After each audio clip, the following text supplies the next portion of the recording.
تو کافی ہے۔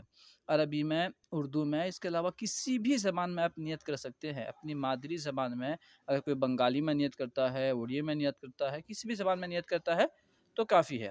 خیر، اردو میں نیت اس طرح کریں گے، نیت کی میں نے 2 رکعت نماز سنت رسول اللہ کی، اللہ کے لیے، مقتدی اتنا ضرور اور زیادہ کرے۔ اگر مقتدی ہے تو وہ یہ بھی کہے گا پیچھے اس امام کے، نیت کی میں نے 2 رکعت نماز سنت رسول اللہ کی، اللہ تعالیٰ کے لیے، پیچھے اس امام کے، منہ میرا کعبہ شریف کے اللہ اکبر، یعنی کعبہ شریف کی طرف اللہ اکبر۔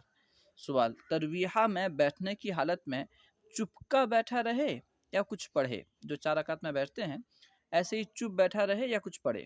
جواب، اختیار ہے، چاہے چپکا بیٹھا رہے، چاہے کلمہ یا درود شریف پڑھے، کچھ بھی پڑھ سکتا ہے، اور عام طور پر یہ دعا پڑھی جاتی ہے، سبحان ذی الملک والملکوت، سبحان ذی العزت والعظمت۔ اس میں لوگ غلطی یہ کرتے ہیں کہ عظمتی پڑھتے ہیں، عظمتی، ذو پر بھی زبر ہے، ٹھیک ہے، سبحان ذی الملک والملکوت، سبحان ذی العزت والعظمت والہیبت والقدرت والکبریاء والجبروت، سبحان الملک الحی الذی لا ینام ولا یموت، سبوح قدوس ربنا ورب الملائکۃ والروح۔ اس کے بعد اس میں وہ اللہم اجرنا من النار، یہ یہاں پہ موجود نہیں ہے، اسے بھی پڑھ سکتے ہیں۔ سوال، تراویح جماعت سے پڑھنا کیسا ہے؟ جواب، تراویح جماعت سے پڑھنا سنت کفایہ ہے، یعنی اگر مسجد میں تراویح کی جماعت نہ ہوئی تو محلہ کے سبھی لوگ گناہ گار ہوں گے، اور اگر کچھ لوگوں نے مسجد میں جماعت سے پڑھ لی تو سب بری الذمہ ہو جائیں گے۔ یہ جماعت کی بات ہے، ایسے ہر ایک کو تراویح تو پڑھنی ہے، چاہے جماعت سے پڑھیں یا منفرد پڑھیں، لیکن جماعت یہ سنت کفایہ ہے۔ اگر کچھ لوگوں نے بھی جماعت سے پڑھ لی تو باقی لوگ جماعت کی وجہ سے گنہگار نہیں ہوں گے، لیکن اگر نہیں پڑھیں گے تو اس کی وجہ سے وہ گنہگار ضرور ہوں گے۔ سوال، تراویح میں قرآن مجید ختم کرنا کیسا ہے؟ جواب، پورے مہینے کی تراویح میں ایک بار قرآن مجید ختم کرنا سنت مؤکدہ ہے۔ اس میں غور کیجئے، اس میں ایک سنت ہے ہر دن مرد عورت سب کے لیے 20 رکعت تراویح پڑھنا، یہ ایک سنت ہے۔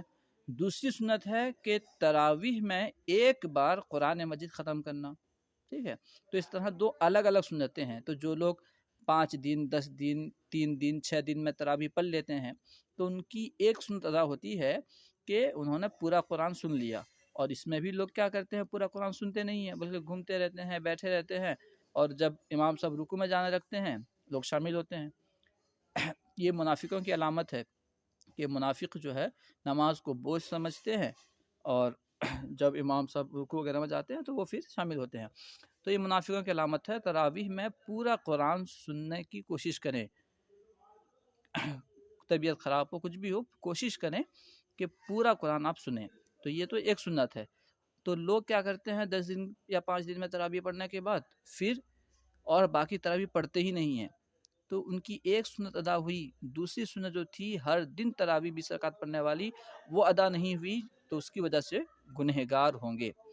پورے مہینے کی تراویح میں ایک بار قرآن مجید ختم کرنا سنت مؤکدہ ہے، اور 2 بار ختم کرنا افضل، اور 3 بار ختم کرنا مزید فضیلت رکھتا ہے، بشرطے کہ مقتدیوں کو تکلیف نہ ہو۔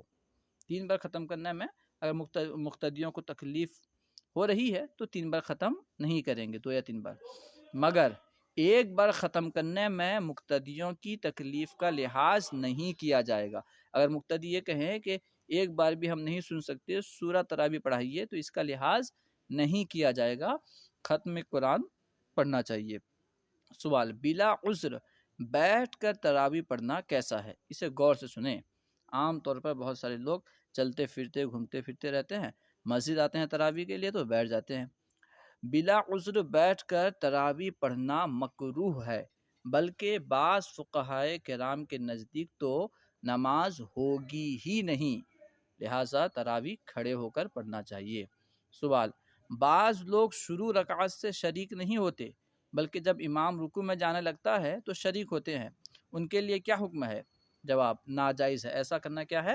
ناجائز ہے، ایسا ہرگز نہیں کرنا چاہیے کہ اس میں منافقین سے مشابہت پائی جاتی ہے، لہٰذا شروع رکعت سے شامل ہوں۔ امید ہے کہ آپ کو پوری بات سمجھ میں آئی ہوگی۔ اللہ تعالی ہمیں سننے سے زیادہ، سمجھنے سے زیادہ عمل کرنے کی توفیق عطا فرمائے۔ السلام علیکم ورحمۃ اللہ وبرکاتہ۔